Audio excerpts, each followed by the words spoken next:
ಮತ್ತೊಂದು ಕಡೆ SITಗೆ ಈ ಪ್ರಕರಣ ಕಗ್ಗಂಟಾಗೆ ಉಳಿದಿದೆ.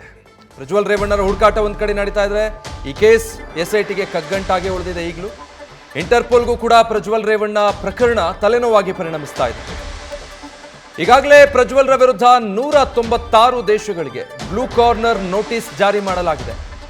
ಆದರೆ ಯಾವ ರಾಷ್ಟ್ರದಿಂದನೂ ಕೂಡ ಈವರೆಗೂ ಯಾವುದೇ ಮಾಹಿತಿ ಬಂದಿಲ್ಲ. ಸೊ ರೆಡ್ ಕಾರ್ನರ್ ನೋಟಿಸ್ ಜಾರಿ ಮಾಡುತ್ತಾ SIT.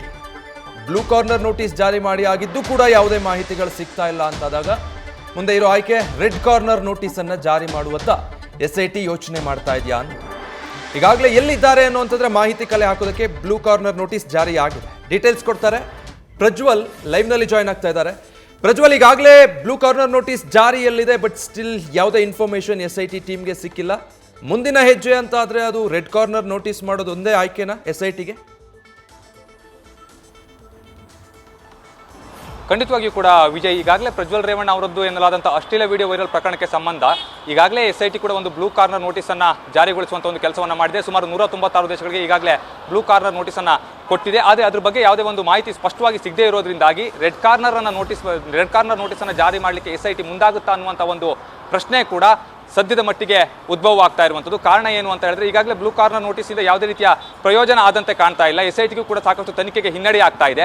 IPC ಸೆಕ್ಷನ್ 376 ಅಡಿಯಲ್ಲಿ ಪ್ರಕರಣ ದಾಖಲಾಗಿದ್ರೂ ಕೂಡ ಪ್ರಜ್ವಲ್ ರೇವಣ್ಣ ಅವರು ಎಸ್ಕೇಪ್ ಆಗಿದ್ದಾರೆ. ಅವ್ರು ಇನ್ನೂ ಕೂಡ ಸಿಕ್ಕಿಲ್ಲ. ಈ ಒಂದು ಕಡೆ ದೇಶಕ್ಕೂ ಕೂಡ ಮರಳಿ ಬರ್ತಾ ಇಲ್ಲ. ಹಾಗಾಗಿ ಸಾಕಷ್ಟು ಸಮಸ್ಯೆ ಆಗ್ತಾ ಇದೆ. ಇನ್ನೊಂದು ಕಡೆಯಲ್ಲಿ ತನಿಖೆಯನ್ನು ಕೂಡ ಮುಂದುವರಿಸಲಿಕ್ಕೆ ಸಾಧ್ಯವಾಗ್ತಾ ಇಲ್ಲ. ತನಿಖೆಗೂ ಕೂಡ ಹಿನ್ನಡೆ ಆಗ್ತಾ ಇದೆ.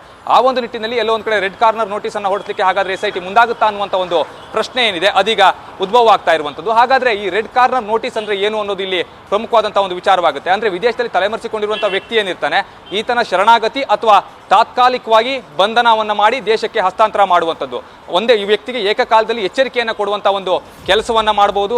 ಅಥವಾ ಈತ ಎಲ್ಲಿದ್ದಾನೆ ಅನ್ನೋದ್ರ ಬಗ್ಗೆ ಮಾಹಿತಿಯನ್ನು ಕಲೆ ಹಾಕಿ ಆತನನ್ನ ಬಂಧಿಸುವಂಥ ಒಂದು ಪ್ರಕ್ರಿಯೆಗೆ ಮುಂದಾಗುವಂಥದ್ದು. ಅಂದ್ರೆ ಈತ ದೇಶಕ್ಕೆ ಬರದೇ ಇರುವಂಥ ಸಂದರ್ಭದಲ್ಲಿ ಆ ಒಂದು ಪ್ರಕ್ರಿಯೆಗೆ ಈ ಒಂದು ರೆಡ್ ಕಾರ್ನರ್ ನೋಟಿಸ್ ಏನಿದೆ ಅದು ಸಹಾಯ ಮಾಡುತ್ತೆ. ಆ ಒಂದು ಸಂದರ್ಭದಲ್ಲಿ ಅಲ್ಲಿನ ಒಂದು ದೇಶದ ಪೊಲೀಸ್ ಅಧಿಕಾರಿಗಳಿದ್ದಾರೆ, ಅವರು ಬೇಕಾದರೂ ಅಲ್ಲಿ ಅಂದ್ರೆ ತತ್ಕ್ಷಣವಾಗಿ ಅವರನ್ನ ಬಂಧಿಸಿ ನಮ್ಮ ದೇಶಕ್ಕೆ ಹಸ್ತಾಂತರ ಮಾಡುವಂಥ ಒಂದು ಕೆಲಸವನ್ನ ಕೂಡ ಮಾಡಬಹುದು. ಆ ನಿಟ್ಟಿನಲ್ಲಿ ಈ ಒಂದು ರೆಡ್ ಕಾರ್ನರ್ ನೋಟಿಸ್ ಅನ್ನು ಹೊರಡಿಸುವಂಥ ಒಂದು ಕೆಲಸವನ್ನು SIT ಮಾಡುತ್ತಾ ಅನ್ನೋದನ್ನ ಕಾದು ನೋಡಬೇಕಾಗಿರುವಂಥದ್ದು. ಸದ್ಯದ ಮಟ್ಟಿಗೆ ಪ್ರಜ್ವಲ್ ರೇವಣ್ಣ ಅವರು ಬರುವ ಬಗ್ಗೆ ಯಾವುದೇ ಮಾಹಿತಿ ಕೂಡ ಲಭ್ಯವಾಗ್ತಾ ಇಲ್ಲ. ಟಿಕೆಟ್ ಬುಕ್ ಆಗಿದೆಯಾ ಅಂತ ನೋಡಿದ್ರೆ ಎಲ್ಲೂ ಕೂಡ ಟಿಕೆಟ್ ಬುಕ್ ಆಗಿರುವ ಬಗ್ಗೆ ಕೂಡ ಸ್ಪಷ್ಟವಾದಂಥ ಒಂದು ಮಾಹಿತಿ ಲಭ್ಯವಾಗದೇ ಇರೋದ್ರಿಂದಾಗಿ SIT ಅಧಿಕಾರಿಗಳು ಈಗಾಗಲೇ ಏರ್ಪೋರ್ಟ್ಗಳಲ್ಲೂ ಕೂಡ ಬೀಡು ಬಿಟ್ಟು ಪ್ರಜ್ವಲ್ ರೇವಣ್ಣ ಅವರಿಗೆ ಕಾಯುವಂಥ ಕೆಲಸವನ್ನು ಮಾಡ್ತಾ ಇದ್ದಾರೆ. ಪ್ರಕರಣ ಯಾವಾಗ ದಾಖಲಾಯಿತು ಆವಾಗಿಂದಲೂ ಕೂಡ ಏರ್ಪೋರ್ಟ್ಗಳಲ್ಲಿ SIT ಅಧಿಕಾರಿಗಳು ಈಗಾಗಲೇ ಬೀಡು ಬಿಟ್ಟಿರುವಂಥದ್ದು. ಆದರೆ ಇಲ್ಲಿಯವರೆಗೂ ಕೂಡ ಪ್ರಜ್ವಲ್ ರೇವಣ್ಣ ಅವರ ಸುಳಿವಿಲ್ಲ. ಹಾಗಾಗಿ ಎಲ್ಲೋ ಒಂದು ಕಡೆ SIT ತನ್ನ ಮುಂದಿನ ಹೆಜ್ಜೆಯನ್ನು ಇಡುವಂಥ ಒಂದು ಸಾಧ್ಯತೆಗಳು ಕೂಡ ಇರುತ್ತೆ. ಅದರಲ್ಲಿ ಮುಖ್ಯವಾಗಿ ರೆಡ್ ಕಾರ್ನರ್ ನೋಟಿಸ್ ಅನ್ನು ಹೊರಡಿಸಿದ್ದೇ ಆಗಿದೆ. ಖಂಡಿತವಾಗಿಯೂ ಕೂಡ ಅವ್ರನ್ನ ಆ ಒಂದು ಸ್ಥಳದಲ್ಲೇ ಅಂದ್ರೆ ತತ್ಕ್ಷಣವಾಗಿ ಅರೆಸ್ಟ್ ಮಾಡಬಹುದು. ಅದೇ ರೀತಿಯಲ್ಲಿ ತಾತ್ಕಾಲಿಕವಾಗಿ ಅವರನ್ನ ಬಂಧಿಸಿ ಇಲ್ಲಿ ಹಸ್ತಾಂತರ ಕೂಡ ಮಾಡಬಹುದು. ಈ ವ್ಯಕ್ತಿ ಏನಿದ್ದಾರೆ ಇವರು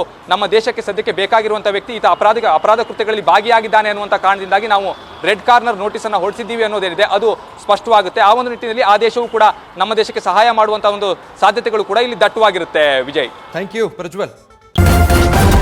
ನ್ಯೂಸ್ ಫಸ್ಟ್ ನಿರ್ಭೀತಿಯಿಂದ ನಿಮ್ಮ ಪರವಾಗಿ.